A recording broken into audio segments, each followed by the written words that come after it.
Welcome to our deep dive into youth reading habits.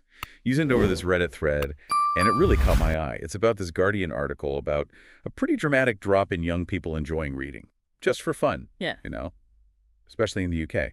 And we've got excerpts from the article too, so let's dive in and see what we can figure out. Yeah. It seems like our mission here is to kind of untangle the factors behind all of this, try to figure out what the consequences might be, and hopefully find some glimmers of hope along the way, maybe even some solutions. Exactly. And I think a good place to start would be this statistic from the National Literacy Trust Survey.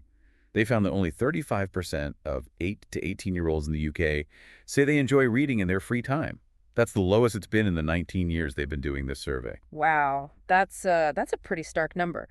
What I think is really interesting is that it's not a sudden drop. It's been trending downward since 2016, but there's a particularly steep decline that starts right around 2020. Makes you wonder what shifted around then? Yeah, it's like someone flipped a switch. And on top of that, there's this noticeable gender gap.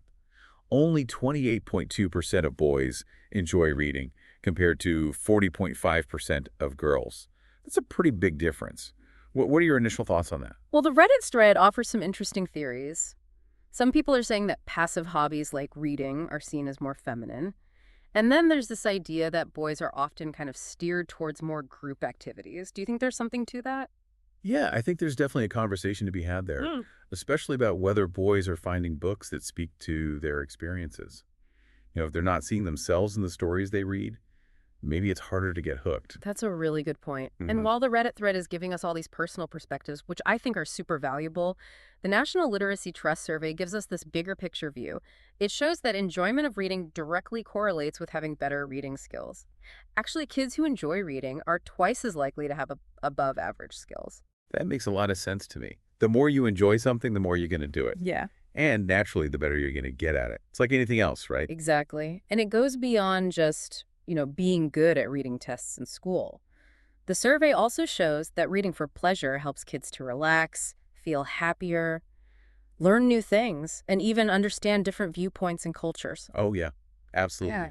I can relate to that.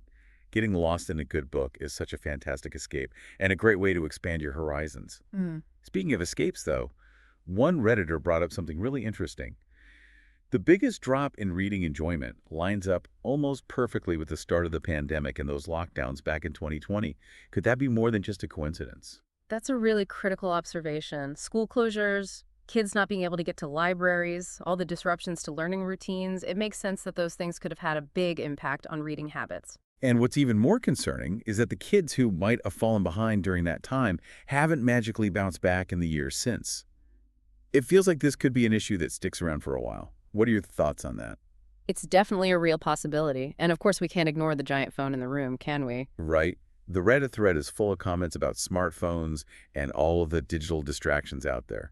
They seem to be major players in this whole decline. What do you think? Yeah. It's hard to deny that instant gratification of digital entertainment, how addictive social media can be, the impact it has on our attention spans. These are all concerns people are bringing up again and again. People are sharing their own experiences about how it's harder to focus on anything for very long, like books. When there's this constant barrage of notifications and updates, it's like our brains are in a tug of war between a good book and TikTok. It really is. But I think it's important to zoom out for a second and remember that technology isn't the only thing at play here. The Reddit discussion brings up some other really crucial points. Like how standardized testing might be impacting reading assignments. Some people mention this trend towards shorter readings and excerpts instead of assigning whole novels. Right. And it makes you think, if students are only getting these little snippets of literature, are they missing out on that experience of getting immersed in a complete story? Could that be turning them off reading? It does make you wonder if that's doing more harm than good. And then there's the role of parents in shaping reading habits and making sure kids have access to books. How big of a factor do you think that is? I think it's huge. A lot of people on Reddit are sharing stories about how their parents instilled a love of reading in them. Reading to them as kids, taking them to libraries, just having books around the house. It shows how crucial that early exposure and encouragement can be. It's about making reading feel like a treat, not a chore. Exactly. Yeah. And remember that point about finding books that genuinely interest kids rather than just sticking to the classics that might not resonate with them? Have you seen this play out in your own life? Oh, absolutely. It's about sparking their curiosity and making them feel like Reading is an adventure, not an obligation. Well, And, that brings us to some of the glimmers of hope that came out of this discussion. A lot of adults who didn't enjoy reading as teens shared how they rediscovered it later in life. it's a great reminder that it's never too late, and it can come from really surprising places, like the popularity of series like A Court of Thorns and Roses or Akotar among adults. Yeah, it's amazing how certain books can capture the imagination of a whole generation and reignite that passion for reading. Absolutely. And another bright spot is the lasting appeal of manga as a gateway to reading, especially for those who might not have been into traditional books. Yeah, the visual storytelling style of manga can be so engaging. It feels like a natural way to ease reluctant readers into the world of books. It's definitely worth exploring. So before we move on, I'm curious to hear what stood out to you so far. What's been the most surprising or maybe concerning thing we've uncovered? What are you thinking about? To be honest, that statistic about the pandemic's impact is kind of uh, sticking with me. It just highlights how much external factors can really influence reading habits, and it makes you think about those long-term consequences. Yeah, I hear you. It's definitely food for thought. But maybe we can switch gears for a minute and look at those potential consequences of this decline in young people reading for pleasure. What's the research saying? Well, the Reddit thread touched on some possible consequences. Yeah. And it wasn't all about academic performance either. Mm-hmm. People were talking about this link between reading and empathy. What are your thoughts on that connection? Well, think about it. What happens when you get lost in a good story? You step into the shoes of the characters. You're experiencing their emotions, their struggles, their victories. You're seeing the world from their perspective, even if it's totally different from your own. What do you think? Does that resonate with you? Oh, absolutely. It's like a workout for your empathy muscles. Hmm. You're constantly putting yourself in someone else's shoes, trying to understand their motivations and their reactions. Exactly. And the Reddit thread had some really insightful comments about this. Someone pointed out how writing fiction, especially, can help us understand people from different backgrounds, cultures, even time periods.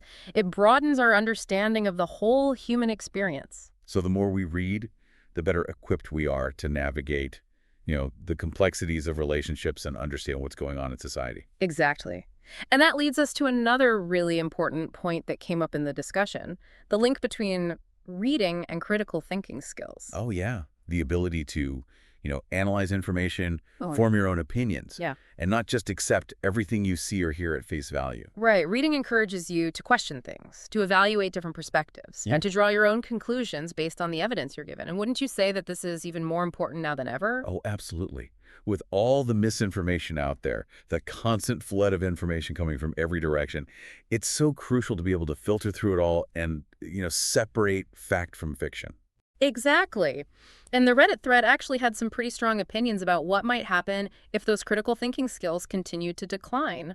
One person even suggested a connection between that and the rise of conspiracy theories and extremist ideologies. Wow. That's a chilling thought.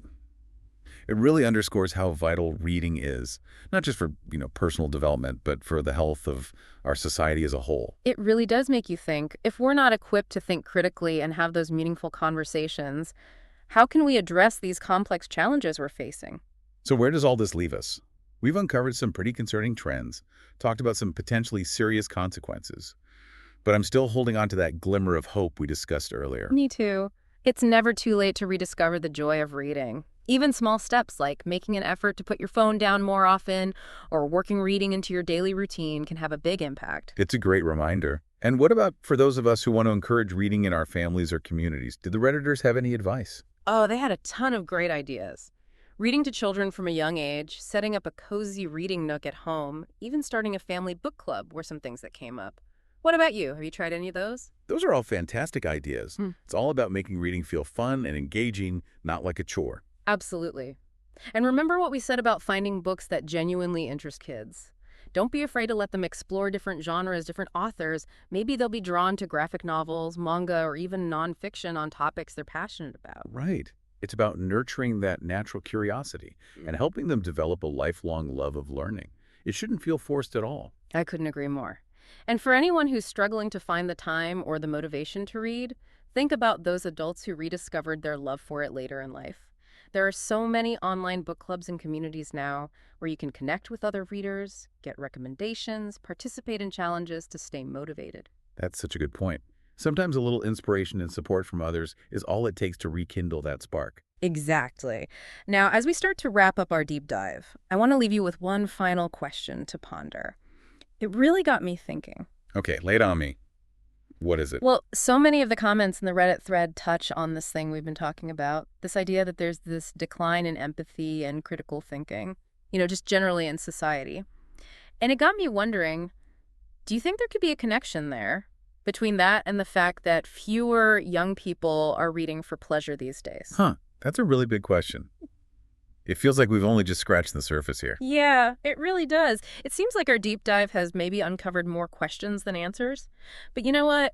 I think that's a good thing. It means we're starting to grapple with a really complex issue and recognizing how important reading is, not just for us as individuals, but for the well-being of society. I couldn't agree more. And I think that's a perfect place to kind of leave things for now. It's given me a lot to think about, and I'm really curious to hear what our listeners take away from all of this. Yeah, me too.